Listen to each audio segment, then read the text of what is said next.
Hello, every This is your favorite flippy pony, Venomous Pie, the Pinkie Pie is this little group of insanity here, and boy! Oh, welcome to another episode of Bronimaniacs Discuss, and we are in for a wild ride tonight. Ooh. But I'm not going alone. I have with me our Rainbow Dash, Mr. Kanata. Greetings, everyone.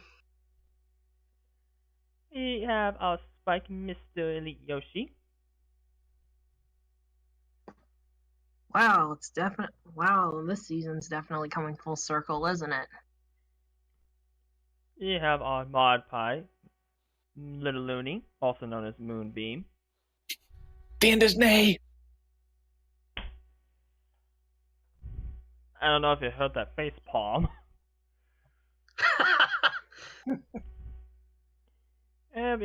And lastly we have our Trixie, Mr. David.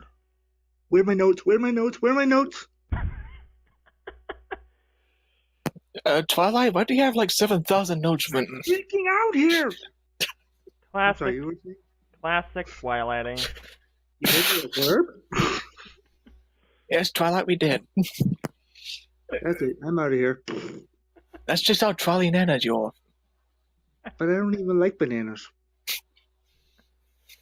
Anyways, well, so it is finally upon us. The two-part premiere of Season 9 has finally aired. The beginning of the end. Frogs with pony.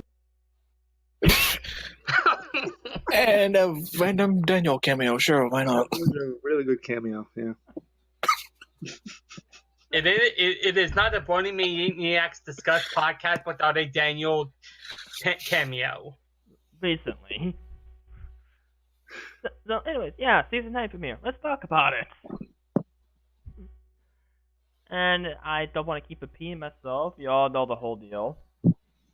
So, let's see. Who shall go first? Yes, we are still doing positives first. I know I sometimes switch it around, but I just want to let you guys know. Up first shall be... How about... you, Looney? Alright. Well, I got 3 positives written for this episode, so sounds like a lot to cover on this one. But since I can only choose one, I'm gonna go with actually my second one. That is. So, the princess actually did something for once. Is this a different show? Like, one cost. I had a nickel for every time I heard that joke. So, one constant nitpick of mine throughout the series has always been Princess Celestia and Luna always shoved off to the sidelines when some evil entity is trying to take over Equestria. Like, for example, in Twilight's Kingdom when Tyrok imprisoned them, or in the movie when they were trying to stone for most of the film. But for once, they actually played a part, and with the help of Star's Roar, actually prevented the vines in the Everfree Forest from spreading. Of course, it's not the first time they've done this. Because I do seem to recall they did something similar in the Season 6 premiere when the snowstorm was about to invade the Crystal Empire, but I see the princesses once again leaping into action. So they don't do it much. I also really like it how the episode actually does address that. The princesses don't really do anything. It was mostly on us. I think the episodes, too, I think they're getting really, really self-aware. Yeah, exactly. You think? As much as I laughed at that moment, I was also like, "Ow, it took your ponies long enough. We've known that it took you 9 years, but you finally figured it out." Yep, the writers are finally listening to us. Actually nodding as we speak, right? For all we know, they could be listening to our podcasts. We might be giving them ideas. Now it's the time to bring up 200th episode ideas. So can we have a 50-foot Twilight Sparkle episode? Episode 200's already finished. Hint, hint. But anyways, anything else, Looney? Nope, that was my positive. Okay, who do you pass it off to? You know what? Just because I like seeing her twilighting, I'm gonna give it to David. You know what? Have fun freaking out. Yeah, well, I'm only just beginning. I'm never gonna let you live that down, David. Yeah, I know you guys are not. um, wow, what a premiere! What a premiere! See, this is what I like about the show. You know, it gives us so much to work with, and this season premiere is no exception. My positive for this two-parter, um, I think I just like the overall theme, you know, of the concept of these characters getting together again and doing what they do best. But this was a lot to take in because Twilight was stuck with this problem of, you know, ruling. And the reason I'm saying this is because my positive is this how she was freaking out at the beginning, but her friends were comforting her and, you know, giving her a pat on the back, supporting her. And, you know, Rainbow Dash when she said, yeah, we're kind of awesome when we're doing this, you know, these battles. And it's just, it made me feel warm inside seeing that her friends haven't given up on her, you know. And what a way to start this season with what we love about these characters is that they're always supporting, you know, Twilight with her anxieties and her self doubts, you know. I love how the freakouts are now treated as a normal thing. Yeah, you know, because I think the characters have grown accustomed to her freakouts, you know. Like when Twilight stated, "You guys are so calm about this," you know, and Spike just walked up to her and say, "Yep, I'm ready for your freakouts. You know, I'm ready for your notes. Go ahead." And she's like, "But 7,000 pages of them, though. Really? that threw me off." I was like, 7,000 notes just to start ruling, you know? Like, I don't remember the exact number, unfortunately. no, I don't know either, but seven something, you know. But yeah, I mean, that sounds about right for Twilight. yeah, pretty much, you know. I wanted to see her like having like a whole bunch of like coffee and stuff, like drinking tons of coffee and trying to stay awake. What, is she turning into a scapegoat? Like I was just like, get me more coffee, Spike, you know, like. But my positive was that just the support that her friends have given her throughout the seasons, and this one is no exception. You know, like that's really what I like about this episode. And ironically, that was actually my third positive. Oh yeah. Oh okay. So I'm gonna pass it off to you, Kanata.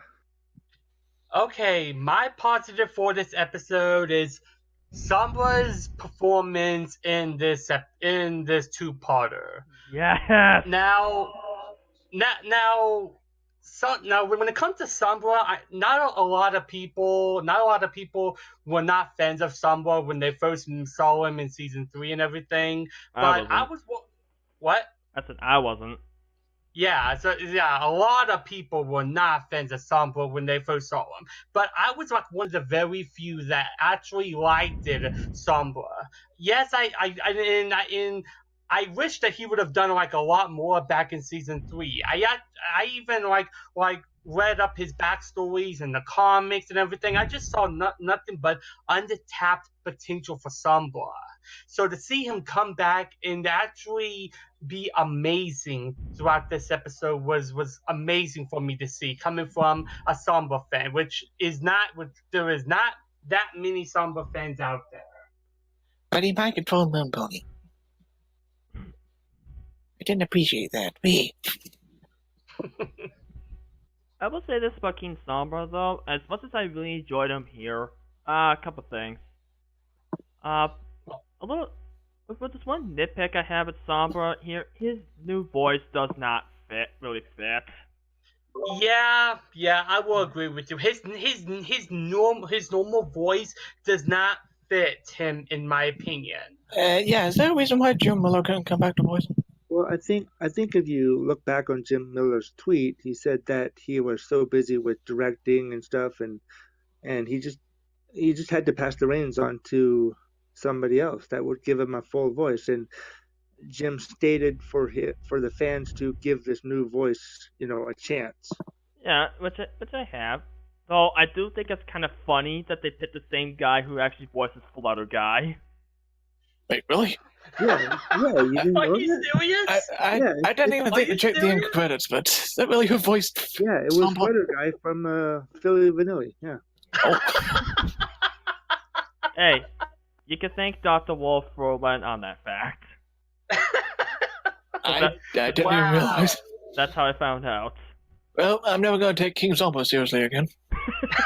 Hey, but I do admit, I like King Sombra's laugh. He has a good laugh. He had a good laugh, like his villain laugh was pretty great. Oh yeah, his evil laugh was brilliant. At least he had more than like 5 lines. Oh, definitely. At least he actually has a vocabulary. He's gonna say just Mhm. greatest skills in the episode. At least he's actually doing something in this one. Hey, Royal Gorge, take note. I mean, what? I think Although I will say this, it is a little sad that Sombra that didn't learn from last time and didn't try to stop Spike. Because if you saw, Spike was the one that freed up Cadence and Shining Armor. You would think Sombra would have stopped Spike, considering what happened the first time around.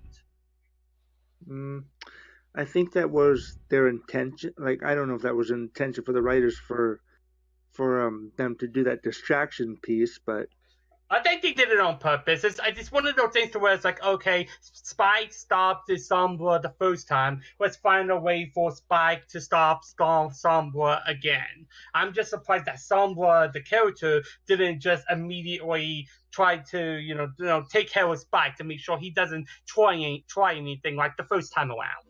I mean, he did take control of Spike anyway. But yeah, and think about this, Kanata. He might have been looking at the more bigger picture here, because think about what happened after the grounding of the Crystal Empire. Do you think all of that was just on purpose in order to act as a ruse? True. I mean, I just thought Sombra would have a plan for, in case Spike tried to, stop his plans like the first time. I just would have thought that Sombra would have had a situation ready for that moment, because Sombra already just saw this the first time. You would think he would, learn this. He would do something about it the second time around. I mean, besides, we all know the real hero of the Crystal Empire is Shining Armor. With his epic wife tossing. Yeah, where was that done there? But I think too, that Cadence is pretty strong to lift up that heart. Like, how much do you think that heart weighs? Hard to say. I was like, hey, she lifted that pretty. She's super Cadence.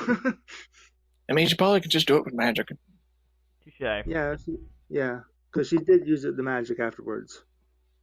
You got anything else to add on that, Kanata? That's all I got to say for my positives. I will pass it up to Oe. But before we continue, I just want to point out something that I'm pretty sure a lot of you have missed. And I actually noticed this upon first viewing. What? You're aware that King Sombra turns into Shadow, right? Yeah. Mm-hmm. You know? Well, think about this. Look back in the past. What is a shadowy figure with glowing green eyes? Does a little something called Castlemania ring any bells? You mean the Pony of Shadows? Yeah, that little clip, that teaser at the very end of that episode, could that have been King Saber himself? Wait, you mean to tell me they were setting this up as far back as season 4? I wouldn't be surprised considering the writers and everything. I wouldn't be surprised. This is something to think about. Got me Well, thinking now, yeah. Looney.exe has stopped working. I mean, they do look pretty similar. I didn't put 2 and 2 together, but yeah. But that's all I'm gonna say about that, other than long live the king. Really? Long live the king. Long live the king. I've heard that joke all day, really. Hey, blame the show, not me. Hey, we're going to be singing it long time now. I mean, I was even hearing that joke before the episode premiered. I was expecting Mufasa to walk in. Anyways, go ahead, Elite. Your turn. Is it my turn? Yep. Yes. Alright, well, sorry, I was a little busy. I was trying to get my girlfriend Sorry. trying to watch the podcast too. That's okay. Yeah, so I was just trying to send her a link to this episode. Alright, no problem. But anyway, oh boy, hard to believe. The series has finally come full circle. We're already in the beginning of the final season of the series. Boy. Or you could Just say to we're in the think- beginning of the end. Yeah, I know. Ironic, given that was the name of the episode. A little bit on the nose, but okay. Man, it's hard to believe. I started getting into the show back in 2000 and when? Wait, I think it was 2012, right? That's when A Candlelight Wedding premiered, right? What do you mean, Yoshi? I didn't quite catch that. Oh, I'm reminiscing on the time. I'm reminiscing when I first got into the show. Hard to believe hard to believe that I've been in this fandom for about 7 years. I've been in the fandom shortly. Crazy. I joined the fandom shortly after the first Equestria Girls came out. Oh, I've been in the fandom for nearly 5 years. Yes, and yes. I started watching after season 4 had finished airing. I started becoming a fan back in 2012 between the season 2 finale and the season 3 premiere. Yeah, I think so. Same with me. I was in the fandom around 2012. Yeah, a lot of us. Like, So yeah. 7 years. It's just Yeah. reminiscing. Yeah, it's just, reminiscing the fact that this is the final season.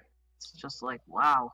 Like, It's kind of funny because I had the same feeling too back when everyone thought season 4 was going to be the final season. I thought I was the only one who thought that about the 4th season. Yeah, I had that same thought back then too, but because season 4 was so popular, we got 5 more seasons. Wasn't this series supposed to end after season 3? Yeah, Well, I believe that was the original intent, but yeah, which would explain why Twilight became an alicorn so soon. It also explained why season 3 Yeah. only had 13 episodes. Yeah, I mean, they could have easily ended it at season 3. Twilight becomes an alicorn. She's a princess, and there we go. Close the book. There, show's over. But Show's over. Go home. Show's over. Close the curtain. But look at us where we are now. Like, still going. Anyways, I'm still here. Can I speak? Yep. Sorry. But yeah, it's just watching this episode just makes me reminisce. It's like, man, it's just amazing how far this show has come. I mean, School of Friendship, Twilight becoming an alicorn. Yes. Or the start of the final season. But yeah, anyway, I'm just gonna say this episode had a lot, but if I had to narrow it down to one thing, this was probably the best portrayal that I've seen for each character in the entire show. Ooh. I seriously love the portrayals for all the characters in in this episode overall. I mean, obviously with Twilight. I mean, I absolutely loved. I kind of loved that mini callback they did where she began freaking out over becoming the leader or for Equestria. Classic I mean, Twilighting. seriously. Yeah, because if you remember, it was freaked out in season 4, only this one was a lot better. And a lot bigger. Huh?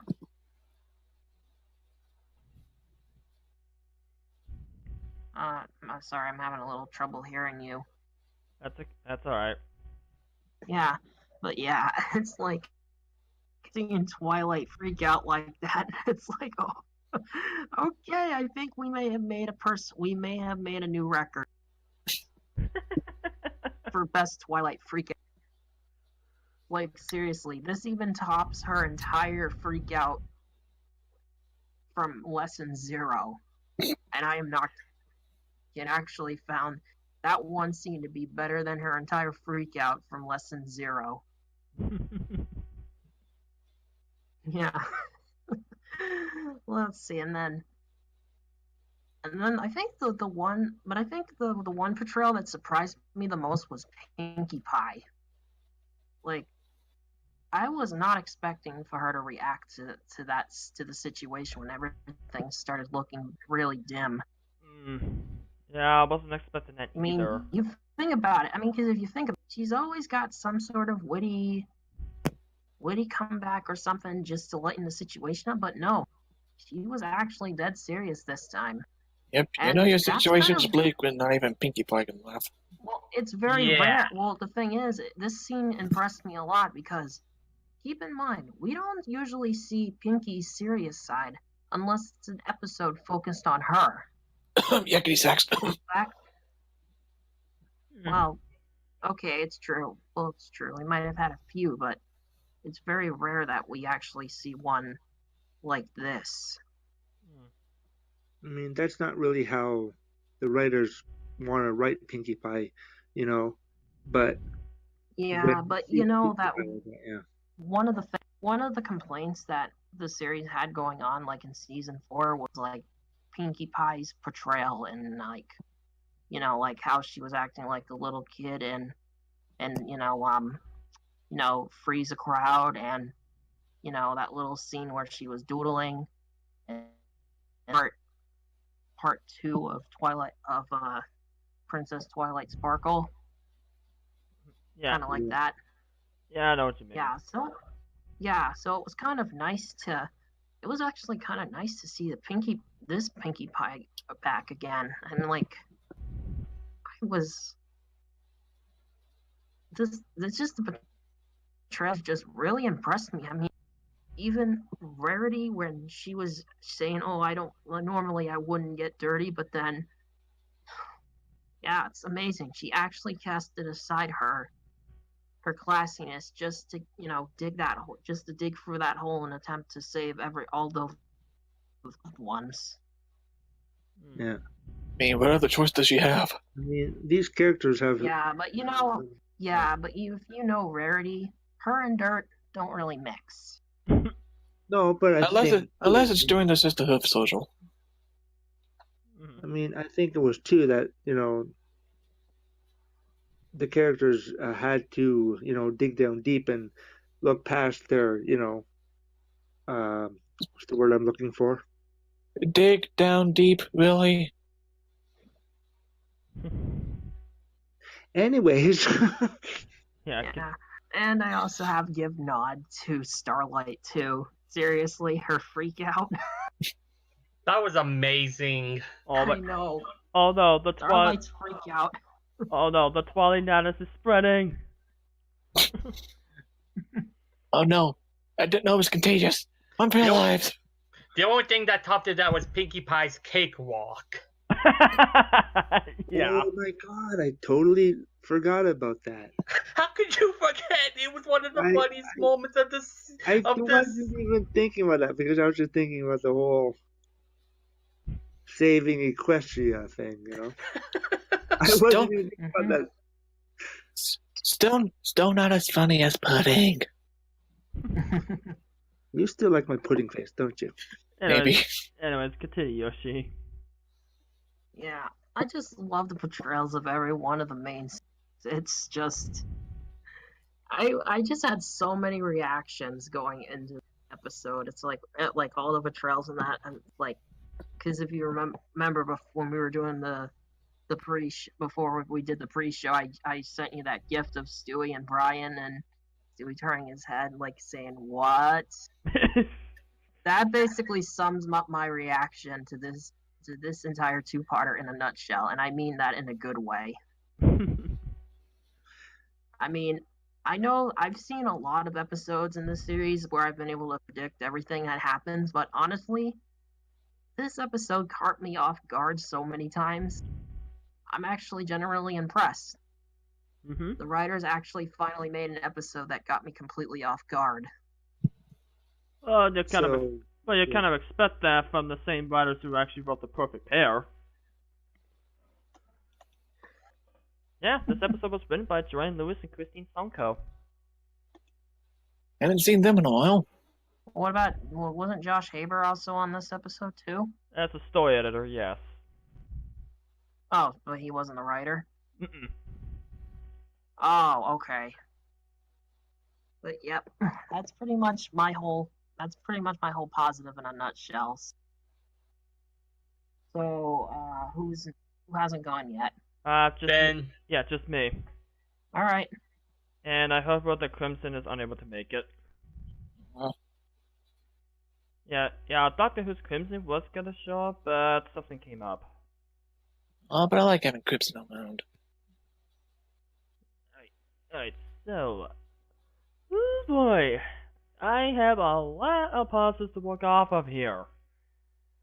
But if I had to pick one, which I do, I'm gonna have to go with something I'm surprised none of you guys ever mentioned. What? The villain team up. That was one of my positives, but I thought that was too easy. Too, but No, Van, you mean the Legion of Doom. Yeah, pretty much. that was on my positives list, but I was like, somebody's gonna bring it up. Yeah, that was too easy for me. The Sombra positive was more personal for me since I've been a Sombra fan since day one. Yeah, that's fair. But, and before you continue, Van, we can fully confirm now Cozy Glow was an official villain. Uh-huh. Yep, that's true. So that little bit in the season 8 finale actually led to something. I'm impressed. She's a tiny little terror. But yeah, the whole Legion of Doom aspect was just a delight. I mean, tell me when you have seen these villains on the same screen together. I mean, we have King Sombra, Lord Tyrek, Queen Chrysalis, and Cozy Glow on the same screen. And Grogar. I'll get to that. But looking at the past villains from the past, when have you ever seen them together? This is the first for me. Exactly. So seeing those four on the screen together was a real treat. But yeah, like Looney pointed out, I really can't mention that without mentioning the newly introduced villain to the show, and another villain from Generation 1 actually. That being the old creator of monsters himself, Grogar. And I am very intrigued by this guy. Like, he's supplied to be pretty much the being who created all the evil in Equestria. While it's kind of on par with his G1 counterpart, where he was essentially darkness incarnate. So basically, he's the final boss. Basically, yeah.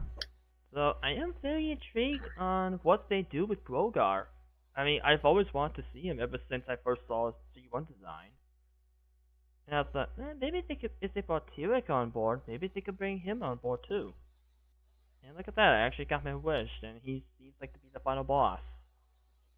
I am very curious about.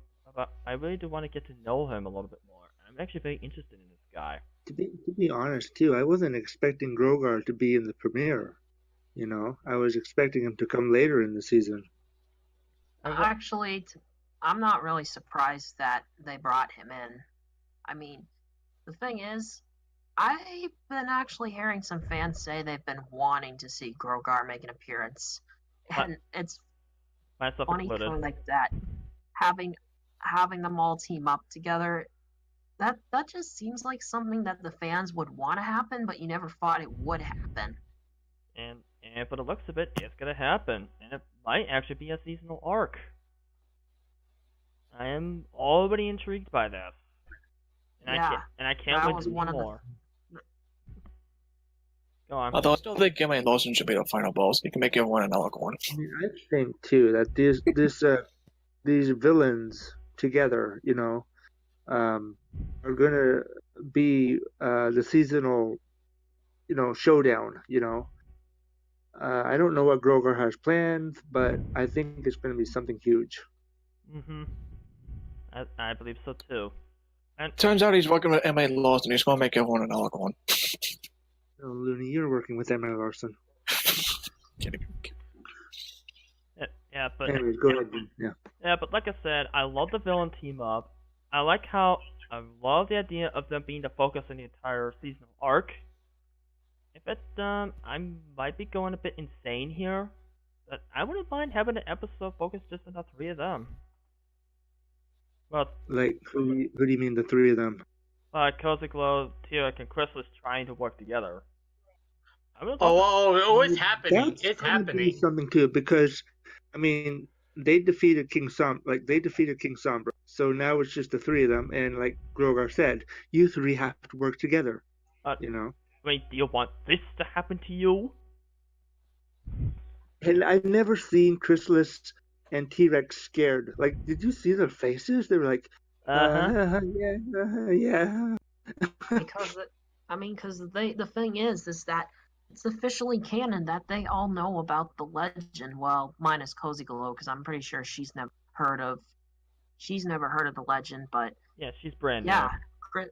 Chrysalis and Tyrek, they both know about Grogar, but like they said, they are completely surprised because they thought he was a legend, but it turns out he's real.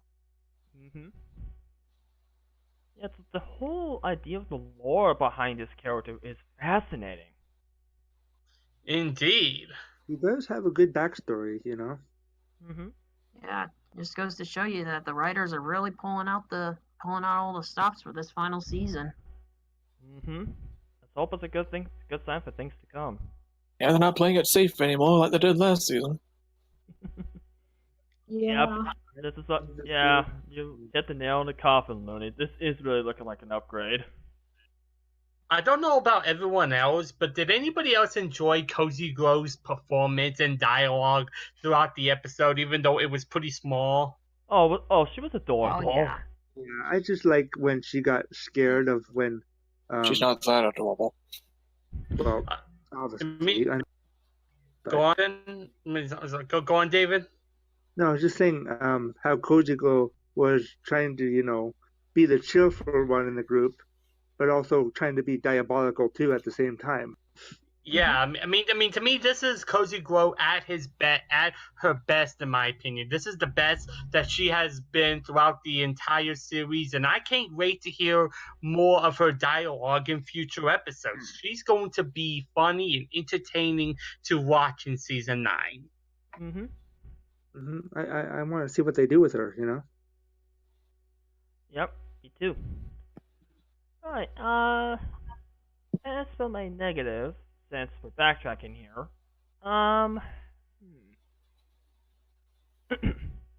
well, it was honestly pretty difficult to find one for me, but without watching it a second time, okay, this is kind of a nitpick here, but I think the biggest complaint I have for this two-parter is the pacing.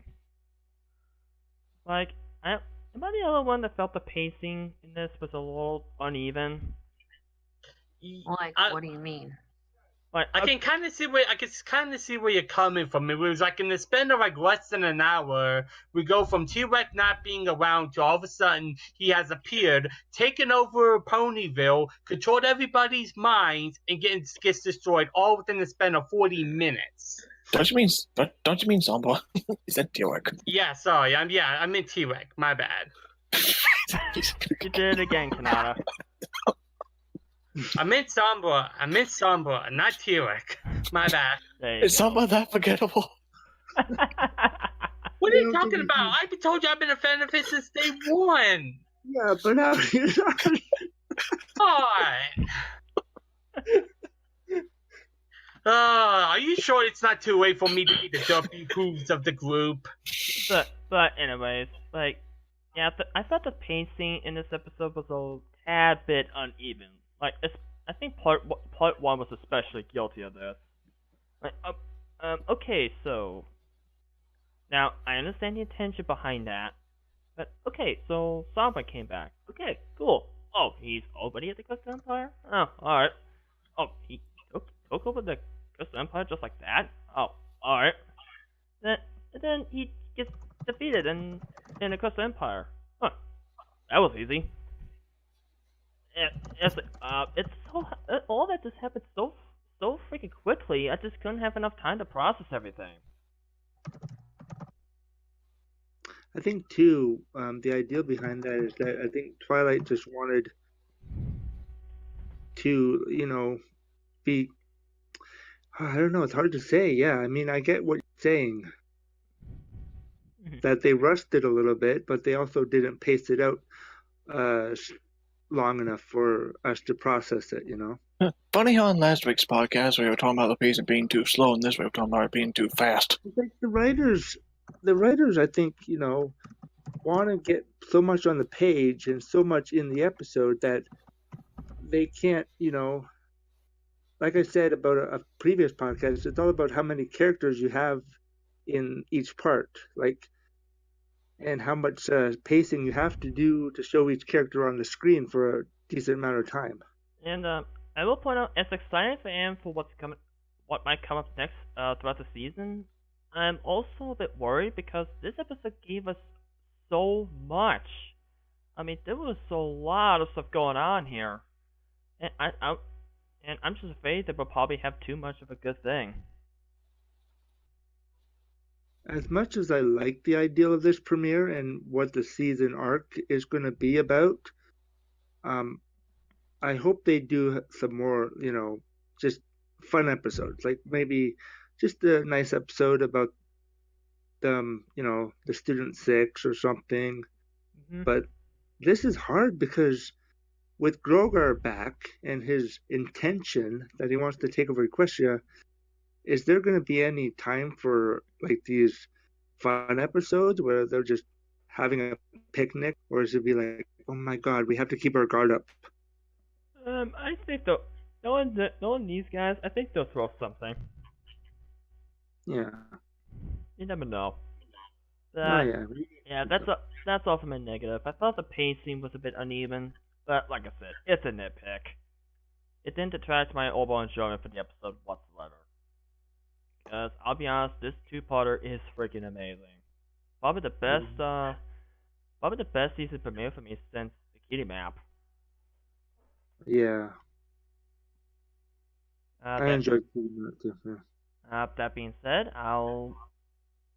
Kanano, were you the one who went just before me? It was Yoshi. No, that was Elite. Okay, thank you guys. So, take it away, Elite. Well, I suppose if there was one thing that was kind of a nitpick to me, it would have to be the ending. That felt like a cop-out. With Discord. Honestly, Yeah. I felt the same way at first, but I'm glad that they addressed that the way they did. Well, yeah, that's kind of the nitpick I had, because I was afraid we were gonna kind of get another MLP movie incident.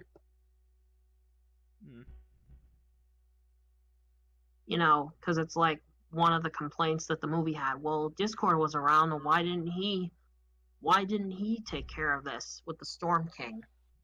Because he's Discord, he does whatever he wants. Yeah, but the thing is that at least they addressed it. But the thing here was that with the there was like no concrete answer given in the MLP movie. So, with all the fans, all Discord wasn't around, because then there'd be no conflict. And it's like, yeah, but I don't know. I guess it bothered me a little, but not too much. But I mean, I'll admit it kind of bothered me a little bit, but I kind of found it hilarious at the same time. I mean, here's the deal with that. Would you have wanted a Deus Ex Machina ending? Would you have wanted the episode to end prematurely? No, of course not. That would have probably ruined the whole belly of the episode. Exactly my point.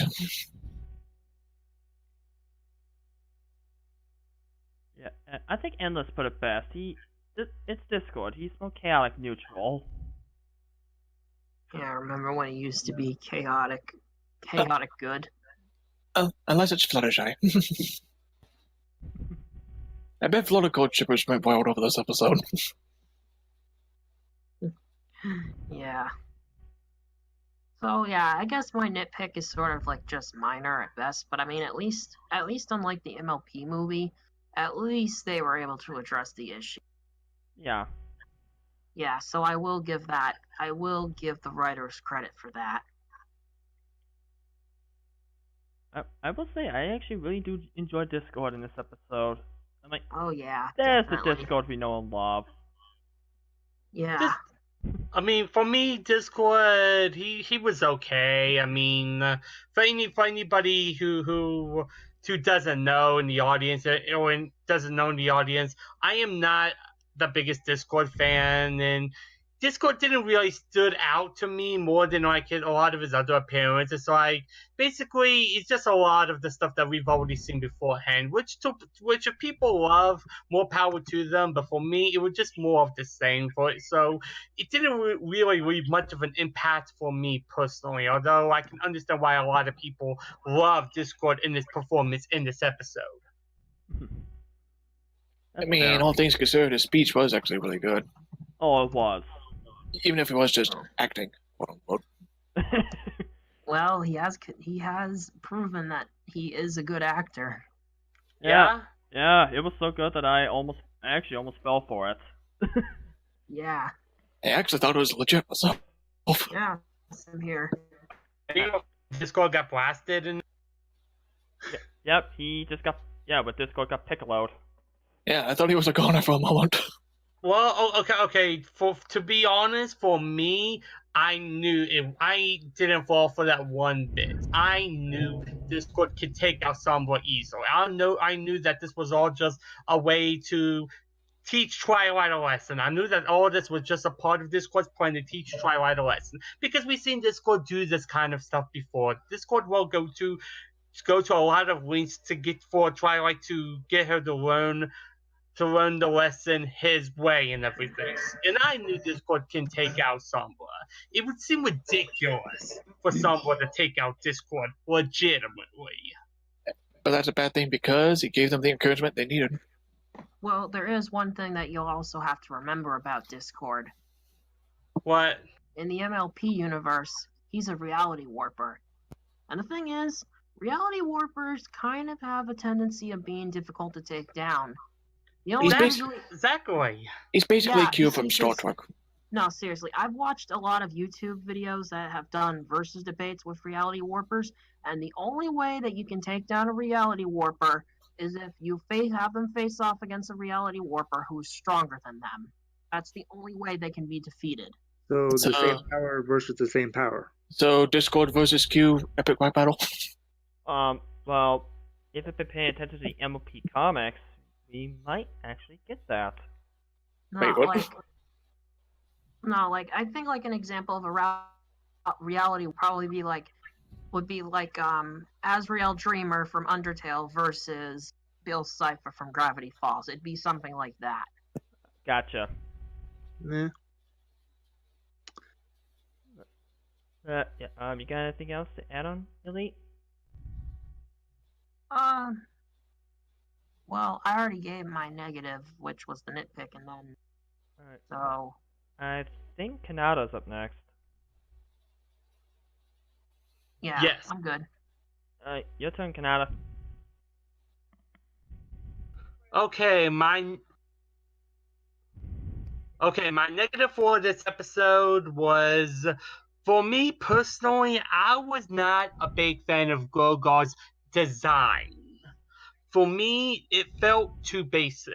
Look at some of the villains that in their designs, from Queen Chrysalis to T-Rex to Daybreaker and Nightmare Moon and Sombra. A lot of them are really cool and unique in their own way. Grogar's just feels too basic. It feels too simple. But to some people, I can understand if some people like that. Some people prefer a simple design over something that's over something that's unique and everything. It's just, but after seeing Queen Chrysalis, T-Rex, Sombras, Daybreakers, and Nightmare Moon's designs, Grogar's in comparisons just doesn't stack up at all in my opinion, personally. Mm. What do you think? Does anybody else like Grogar's design? But hasn't the Royal Guard design been pretty much the same throughout the entire series? He said Grogar. Yeah, the Royal. I know you said the Royal Guard. No, he said said Grogar. Grogar. Oh, Grogar, the villain. Oh, sorry. The way it was coming through, the way you were coming through, it sounded like you said Royal Guard. No. No. I would probably never bring up the Royal Guard. Unfortunately. Besides, that's Josh Scorcher's job anymore. Yeah.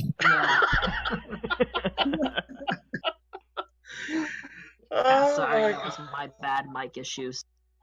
Yeah, it's okay. It happens to all of us. At least I got a good laugh of it. Huh? Well, yeah. As for Grogar's design, I can see where you're coming with that. Because here's the thing. I'll admit, like I said, I've never watched any G1 MLB, so I have no idea what Grogar's design in Gen 1 was like. So I don't know, but I'm guessing that they tried their best to make him. I guess they tried to make do their best to make him look like he was. I don't know. It feels like it's a hybrid of his Gen 1 design and trying to make it fit into the world of Friendship is magic. G4 MLP. Mm-hmm. Well, I will say this though. Yeah, he might look basic despite being the leader, but as we learned from Cozy Glow, appearances can be deceiving. Yeah, maybe I am hoping he has another appearance that we just haven't seen yet. When we saw Cozy Glow last season, and she was all smiling and happy, and then we saw her face when she said, "For me to get that naysay to back off," that face she made. Half the reactions I got from that face she made was, "This is bad news." just that face she made, like, to back off, and whoa, half the fandom just flipped out. I thought it was hilarious. Yeah. I thought it was hilarious because of how over-exaggerated it was. And that's what makes a good character, when you over-exaggerate the expressions, You can tell Of course, go on, Vin. I was gonna say, you could tell the animators had a lot of fun with that moment. Mm-hmm. Well, we're getting off track here. So, David, did you like Grogar's design? I liked it for the most part. I can't say much at this point because I'm not really familiar with Grogar, to be honest. I don't think. Well, I'm just going based on his appearance. I'm just talking about his on his appearance. Yeah, I like his design for the most part. They could have done a little bit more, maybe added a helmet on his head or something, but like Ben said, appearances can be deceiving. So yeah, and like I said, it's only been one episode. maybe when we see more Grogar, maybe it will grow. Maybe the appearance will grow on me. Yeah. Or maybe we will see like a second form or like a second like transformation that we haven't seen yet. That will make this totally worth it in the end. So it's too early for me to say officially about Grogar's design, but just based on what I've seen on this episode, it just seems too basic for me at the moment. What about you, Moonbeam? I mean, I didn't really think that much about it, to be honest. All right, and with that, that's all I have to say for my negative. Alright, David, your turn. Okay, my negative is pick. Kind of silly. But hear me out. I mean, we're all kind of silly. I'm silly. When Sombra zapped Twilight and her friends at the Crystal Empire to show them their fears, and we saw Twilight's fear when all her friends got those helmets on them in her mind. Ugh. Yeah, that was something. Mm-hmm. But my nitpick is that I really want to see the others' fears. Like I wanted to see what Applejack's fear was, and Fluttershy's fear. Mm-hmm. But even though we didn't have time to show them all their fears, I was like, oh, I really just wanted to see what they were thinking about when Sombra zapped them with that fear spell. That's Or- fair. That's fair. Well. To be fair, we've kind of already gotten a small glimpse of everybody's fears. Like, remember the season 2 premiere when we got to see like a lot of people's, like biggest fears and everything. So in a way, it would be something along those lines. Yeah. And like Sombra said, when he was about to do it again to them when they were trapped in that crystal, the crystal whatever they were trapped in, Mm-hmm. when he was about to zap them, and he said, "You know what? I don't need to zap you because I'm going to take over your hometown, Ponyville, and that's fear enough for you guys." And he was right because He already make it to a moon pone. I didn't like it. like Rarity was in tears, like when she thought about Sweetie Belle being, controlled. Mm-hmm. There's no pony ever brought up Scootaloo, though. I think but- Rainbow Dash was thinking about Scootaloo, but just didn't get mentioned. Yeah, most likely. But yeah, that was just my nitpick for the episode. I just wanted to see the other ponies' fears, but that probably would have dragged the episode on a little bit longer. Yeah, they probably didn't have time for that. Yeah. No, they probably didn't. And Overall, yeah. and to go on comic book's point about Duplessis' dream of magic sheep, I can see where they're coming from, but half of their nightmares are way too basic. Except Rainbow Dashes, that was hilarious. I said half. That was creepy. I did say half the main six, specifically Applejack, Twilight, and Rarity. I thought those three were a little too basic. Pinkie Pie was, well, Pinkie being Pinkie. Fluttershy was actually the most interesting, character-wise. And yeah, I thought Rainbow Dashes was beyond hilarious. Yeah, I just like We Fluttershy. are such happy flowers. Yeah, I like Fluttershy's nightmare sequence because of when Angel Bunny was like combing her mane, and then all of a sudden you see like a giant monster Angel Bunny. That was wow. I was like, But Angel Bunny's already a monster. I mean, what? yeah, she had too many evil carrots. But yeah, that's my negative. So, Alright, that leaves you, Looney. Looney. And once again, mine's also a nitpick. Let's hear it. I mean, it wasn't much of a deal breaker, but even though I praise Celestia and Luna for stepping out of the sidelines for once, I did not like them in the opening scene of this episode. Oh, It's not because It's not because the trailer spoiled it for me, but it's because of how blunt they were with Twilight. Like, think about this for just a moment. They summoned Twilight and her friends all the way to Camelot under the impression that there was a major emergency. Instead, when she got there, they dumped their announcement onto her about their retirement from the throne without any kind of warning whatsoever. Yeah, but they took it well, I guess. Even though, yeah, they were rushing about it, you know. I mean, the princesses were just like, we're stepping down from our royal throne and giving you all of our royal responsibilities. Have fun with them. Yeah, Yeah. sorry if I'm laughing at this, but I like how Luna just Like, burst into Andy, happiness. Yeah, even when considering this was Lauren Faust's plan for Twilight as far back as when she was developing the series, part of me wishes they'd done that just a little bit better. Well, that's a really good opener, you know. well, is there a couple things to keep in mind, Looney? I do think it is implied that that might happen eventually. If it happened in the finale of the season, I think it would make much more sense. I mean, I'm not complaining about it happening in the finale. I'm just complaining about how blunt they were about it. And to be fair, Looney, at least they took time to acknowledge that, okay, maybe we rushed it a bit. Maybe we got reckless there.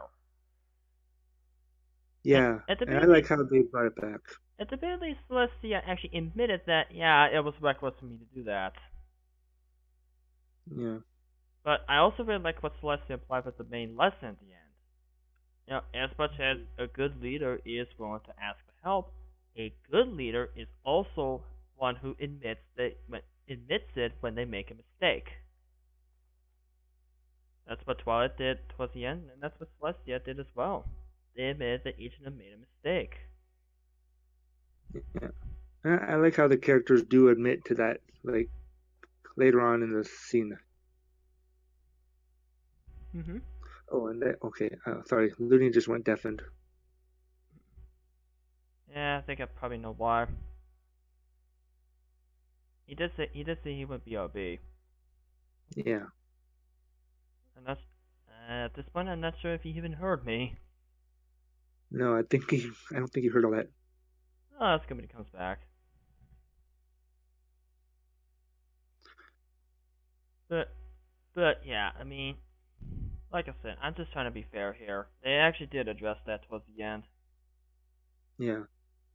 Which was a good move on the writers. Mm-hmm. Yep, that I will agree on. I mean, I could go on and on how this episode was so freaking brilliant. Oh yeah, it was really brilliant. You know, I really had a good time with it. Mm-hmm. As did I when I was watching it on TV.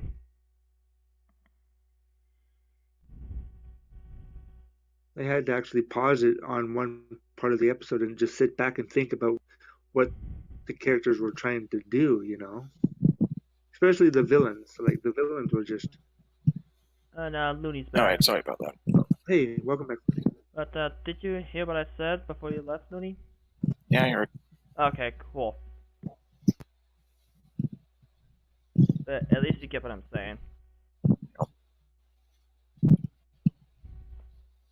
So you got anything else there, buddy? Nope. That's pretty much my negative. Okie dokie. So now it's time for our ratings. I guess I'll start. I guess I'll start us off this time. Let's see. What to give it? What to give it? How about that I go with the all-time classic rating of a 5 out of 5, y'all.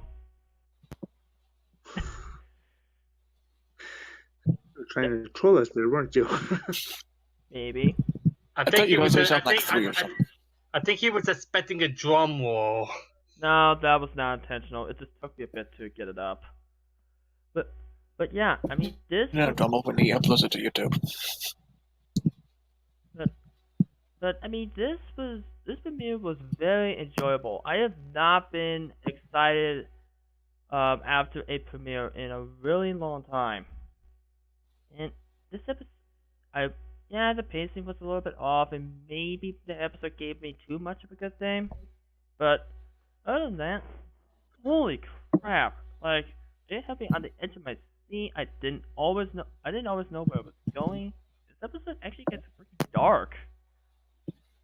And when I saw that the tree of harmony got destroyed, I was legitimately shocked. Hmm. So you didn't see that in the trailer? Because I didn't want to spoil myself. But anyways, yeah, I was legitimately shocked. I'm glad I didn't see a lot of the trailers because I think they would have ruined the experience for me. It was also really tear-jerking. Yeah, it was. Like when every pony was under the mind control of Samba. Yeah. It's kind of hard to watch. Yeah, yeah, that was hard to watch, but in a good way. Like it actually made me feel for these characters of what they're going through. This episode gave me so much. I love how the each and the main six were betrayed. I love how Discord is kind of back to its old self, which was a huge relief considering last season. Uh, uh, I really enjoyed the villain team up. I really want to see more from these guys. But No, I think we're going to get a lot more. yeah, I'm actually legitimately excited to see where the rest of the season will go. Me too. I'm feeling all giddy. Woohoo! Also, But I'm not looking forward to the last episode. and also I thank you for actually giving Sabra a legit personality. Thank you. Thank you. Yeah, finally, we've been asking for how long now? Yeah, I think the writers forgot about that way back in season 3. I mean, let's just have Somber just say crystals and see if the fans react. No, wait a minute. I just saw Nobody something. can do that. Crystals. I just saw about something. Okay, if you look at Samba's, especially if you look at Samba's design and what he does. Okay, so season 3, he had a lackluster personality and not much given to him. Oh, gee, kind of like oh, gee, so he's like Sauron from the Lord of the Rings, the movie version anyway. Now they cut to here. Are you telling me he's got a little bit of Scar from the Lion King within him? He did show a little bit of that, yeah. Yeah. I didn't really pick up on that, but yeah. And yeah, even though I will, as awesome as Sombra is in this episode, I will admit I still prefer Sombra when he's in the comics. Especially his Fiendship is Magic issue. If you haven't checked that out, I suggest you read it. It's actually really good. It really is. It's Well, like the people that didn't like Sombra in the season 3 premiere. Once if a lot of those people have actually would actually go to read that backstory, they would actually appreciate and actually enjoy Sombra. kind of too bad that the comics aren't canon, but what can you do? Oh, are they? But yeah, and yeah, 5 out of 5. Very excited to see where the rest of the season would go. So, David? Now, this is where I'm going to get emotional. Oh really? Yes. First, my rating.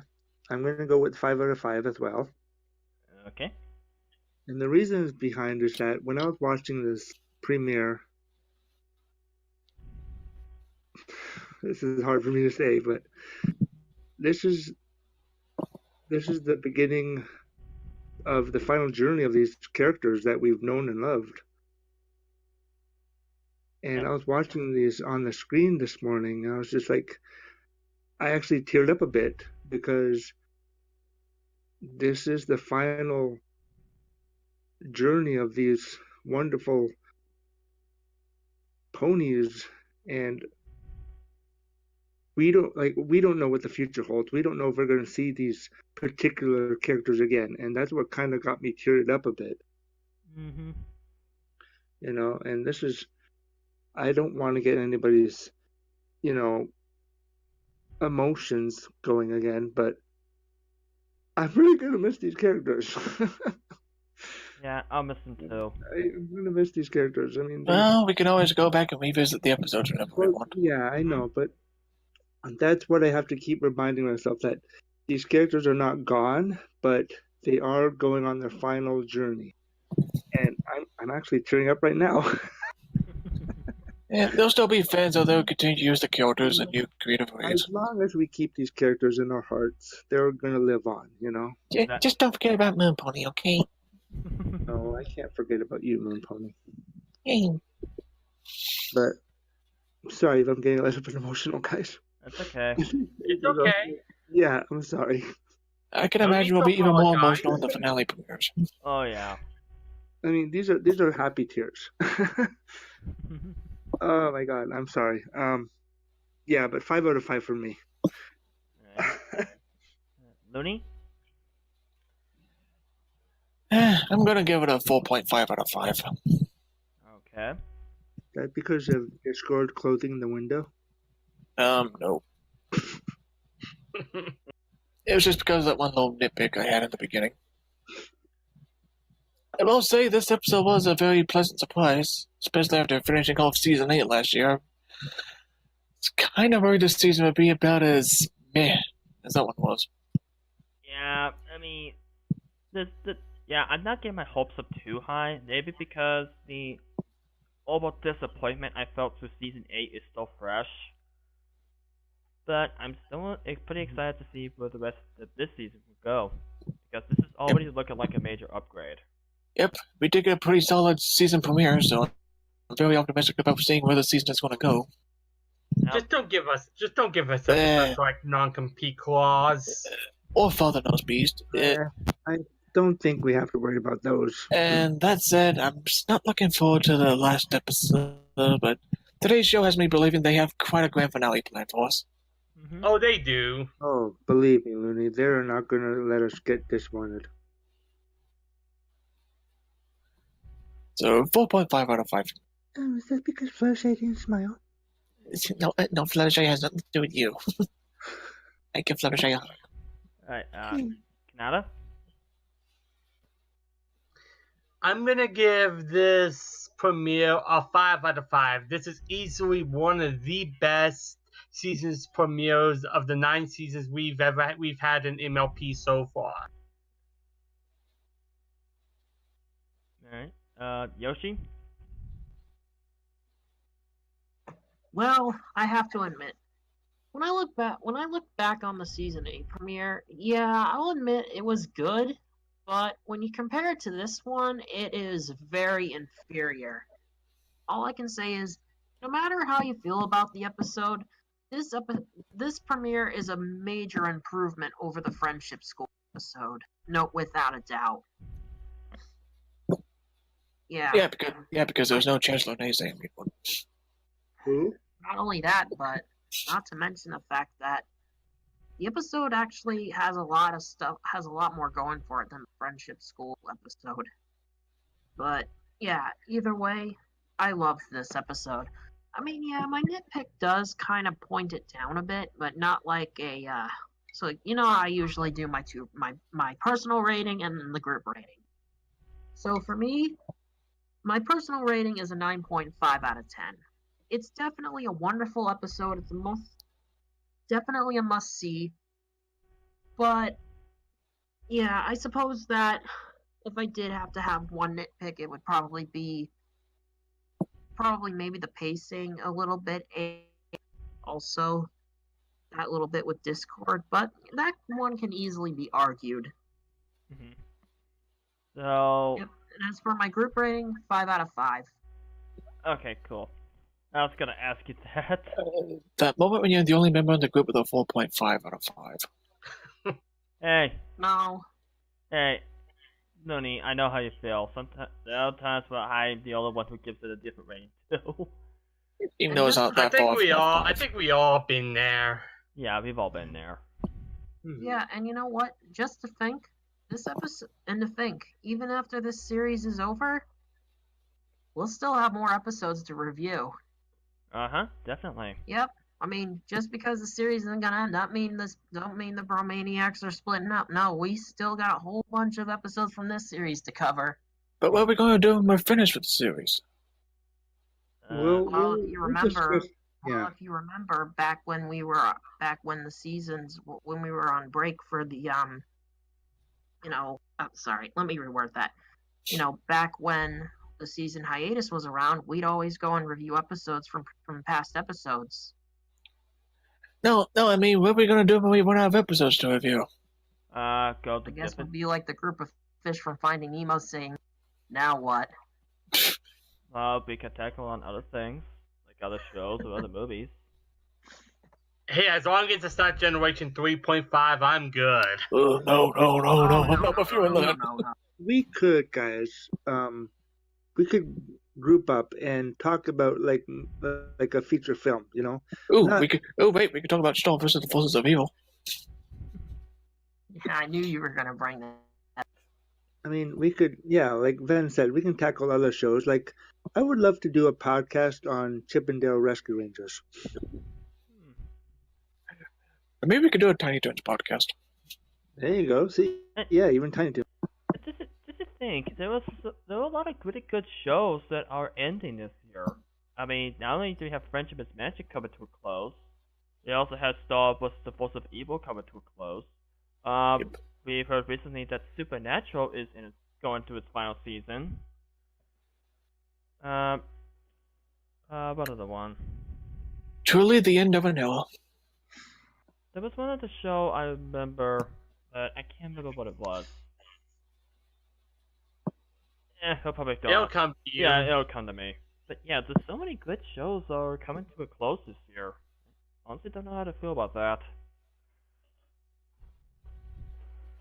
But yeah, overall, the group rating for the beginning and the end, no pun intended,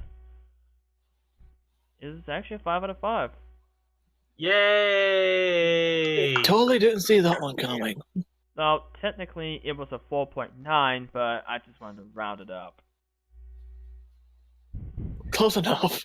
No need for you to go mudboil on us. I guess. But yeah, this premiere, I really can't say it's my favorite of the premieres. That distinction to me still goes to the Kitty map. But this episode was really, really close. But is it your favorite two-parter? That's a bit harder to say. I'll have to look more into that in order to come up with a conclusion. I'll probably post what I think are best to worst to best premieres. I'm thinking the same thing. But the only things I do know are, this is my second favorite. Kingdom Epic is on the top. Crystalline is on the bottom. Because honestly, I thought the Crystalline overall was kind of meh. Huh. I thought I was the only one who felt like that towards the episode. But I like the Crystalline. It's a good episode. I thought the Crystalline was meh. I mean, honestly, that was probably one of the most forgettable season premieres, honestly, for me. I mean, I can remember a lot about it. I'm gonna be honest with you. No, that title goes to Friendship is Magic. No, with Friendship is Magic, I remember almost everything about that one. Then again, I've seen that episode so many times, it's most of its charm. That's fair. But yeah, I think we can all agree on one thing though. And that would be? This season, if the season starts off like this, I can only imagine how we would feel when it comes to a close. Get your tissues ready. If it gets this tense, oh man, I'm so eager to see how it all ends. It's gonna be a fun yet emotional ride for all of us. I expect tons of waterworks from all of us. I think I'm gonna be having my Kleenex nearby just in case. But yeah, yeah, that's a bit all for tonight. Sorry, mate. I kind of turned off for a second there. Thank you all so much for watching, and speaking of favorite and least favorite premieres, I was actually gonna do this for you guys as a little bit of a bonus, but then I realized, I don't think, since this episode came out seemingly so long ago, I don't think you guys remember every single thing. So I might as well just put it on my Twitter page instead. So look forward to that whenever it comes. So yeah, tune in next week. I will say the title for the next week's episode, but I honestly don't know what it is, nor do I wish to know. I know, but I'm not going to give it away. I don't even No know. spoilers. No, I don't even know what the next episode is. Here's a spoiler. There's ponies in it. It's another spoiler. They saved the day. Wait, hold on. But I will say this: tune in next week where we'll cover the next episode for season 9. Season 9, episode 3. How's that? Yep, essentially. So look forward to that, guys. And we'll all see you real soon. Also, I'm still going through Twilight's notes. I'm up to page 412. Would you give me that? Bye, everyone. Hey, guys. Stay awesome. May the flute be with you all. Mm-hmm.